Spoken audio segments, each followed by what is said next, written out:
Hello, good morning. कैसे हैं आप सब? आई होप आप सब बहुत अच्छे होंगे और अपनी पढ़ाई में व्यस्त होंगे। अब अपन करते हैं अपने प्रैक्टिस सेट के नेक्स्ट क्वेश्चन स्टार्ट होते हैं अब। देखिए, राजस्थान में निम्नलिखित में से कौन सा एक बालू का स्तूप प्रकार का नहीं है? तो कौन सा नहीं है? देखिए, बरखान है, पैराबोलिक है, सीप है, थली नहीं है। अब देखिए, बालू का स्तूप युक्त मरुस्थल पर प्रदेश में बालू का स्तूप मुख्य रूप से मिट्टी के अपरदन और निक्षेपण का प्रतिफल है। उन्हें टीले, टीबे, धोरे या धरेन आदि नामों से जाना जाता है। सर्वाधिक बालू का स्तूप जैसलमेर में है। सभी प्रकार के बालू का स्तूप जोधपुर में है, ग्रामीण में है तथा बालू का स्तूप के प्रकार हैं। तो पवन के अनुसार जो बालू का स्तूप के प्रकार है पवन की गति के अनुसार है। अनुधैर्य, पौना अनुवृत्ति रेखीय बालू का स्तूप, बरखान या अर्धचंद्राकार बालू का स्तूप, अनुप्रस्थ बालू का स्तूप और आकृति के अनुसार है। पैराबोलिक बालू का स्तूप और सीप आकार का बालू का स्तूप और तारा। ठीक है, अब नेक्स्ट क्वेश्चन देखिए।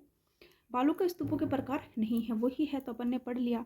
अपन ने पैराबोलिक पढ़ा, अपने बरखान पढ़ा, सीप पढ़ा, इंसेनबर्ग नहीं पढ़ा। फिर नेक्स्ट क्वेश्चन, राजस्थान के कौन से क्षेत्रों में तारा बालू का स्तूप पाए जाते हैं? तो तारा बालू का स्तूप पाए जाते हैं मोहनगढ़ क्षेत्र, जैसलमेर में, सूरतगढ़, गंगानगर में। अब देखिए नेक्स्ट क्वेश्चन। अनुप्रस्थ बालू का टीले राजस्थान के किन जिलों में मिलता है? तो ये मिलता है बीकानेर और गंगानगर में। अनुप्रस्थ बालू का स्तूप है वो मिलता है कहाँ? मिलता है बीकानेर और गंगानगर में। अनुप्रस्थ बालू का स्तूप की ऊंचाई 10 से 40 मीटर, स्तूपों के मध्य दूरी 500 से 1000 मीटर होती है। ये पवनों की दिशा के समकोण बनने वाले स्तूप होते हैं और ये लगभग, आप ध्यान रखना कि बीकानेर संभाग के साइड में मिलते हैं। तो अनुप्रस्थ बालू का स्तूप कहाँ कहाँ मिलते हैं? बीकानेर और गंगानगर। ठीक है, और अन्यथा बीकानेर, हनुमानगढ़, रावतसर, गंगानगर के सूरतगढ़, चूरू, झुंझुनू आदि जिले में मिलते हैं। नेक्स्ट क्वेश्चन देखिए, राजस्थान में किन क्षेत्रों में अनुप्रस्थ बालू का स्तूप मिलते हैं?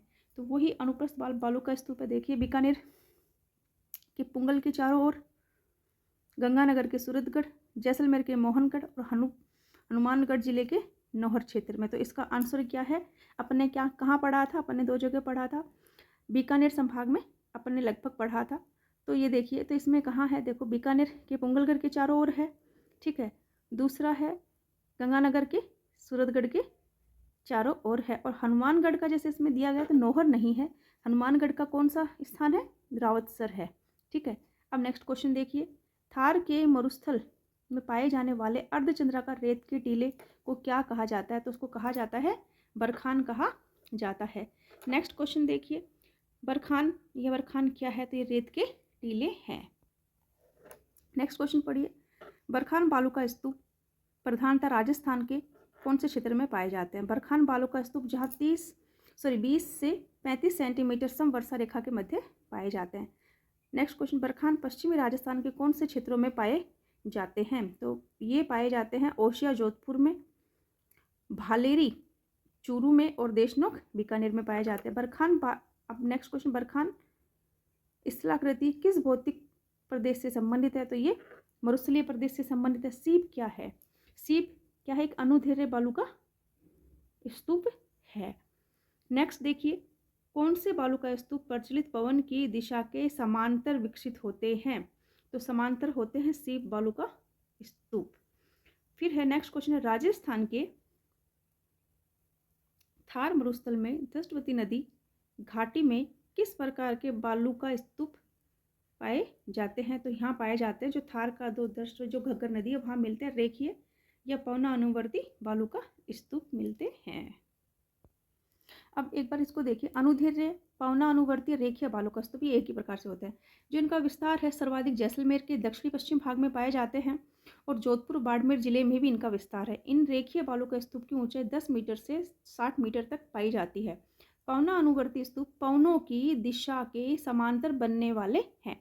तो जैसे इसको सीप भी कह सकते हैं। ठीक है, जो कि पवनों की दिशा के समांतर जो बनते हैं तो सीप बालू का स्तूप भी इनको कहते हैं। नेक्स्ट देखिए, पश्चिमी राजस्थान में कौन से प्रकार के अनुप्रस्थ बालू का स्तूप पाए जाते हैं? तो पश्चिमी जो राजस्थान है वहाँ पे पाए जाते हैं बरखान और परवलीय बालू का स्तूप। नेक्स्ट देखिए, थार मरुस्थल की स्थलाकृति किस प्रकार के बालू का स्तूप से पड़ी है? तो वो है पैराबोलिक। नेक्स्ट देखिए, थार मरुस्थल के संदर्भ में पैराबोलिक क्या है? तो बालू का स्तूप है।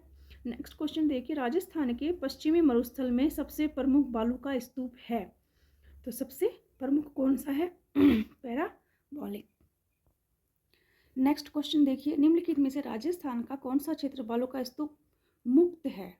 तो एक तो बालू का स्तूप युक्त है और एक बालू का स्तूप मुक्त है। तो देखिए, फलोदी और पोखरण। बालू का स्तूप मुक्त प्रदेश मरुस्थल के अधिकांश भाग में बालू का स्तूपों का अभाव है। इस क्षेत्र बालू का स्तूप रहित प्रदेश कहा जाता है।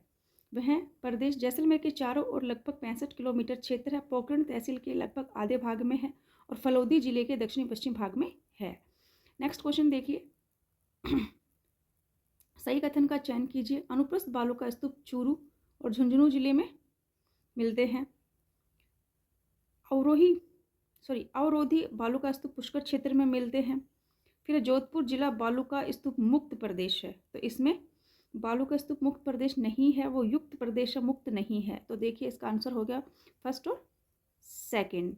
ठीक है, नेक्स्ट क्वेश्चन है, ड्यून मुक्त टेक्ट पाया जाता है। तो इसमें जो ये ड्यून मुक्त जो टेक्ट पाया जाता है वो कौन सा है? वो है बीकानेर, जैसलमेर, फलोदी और पोखरण।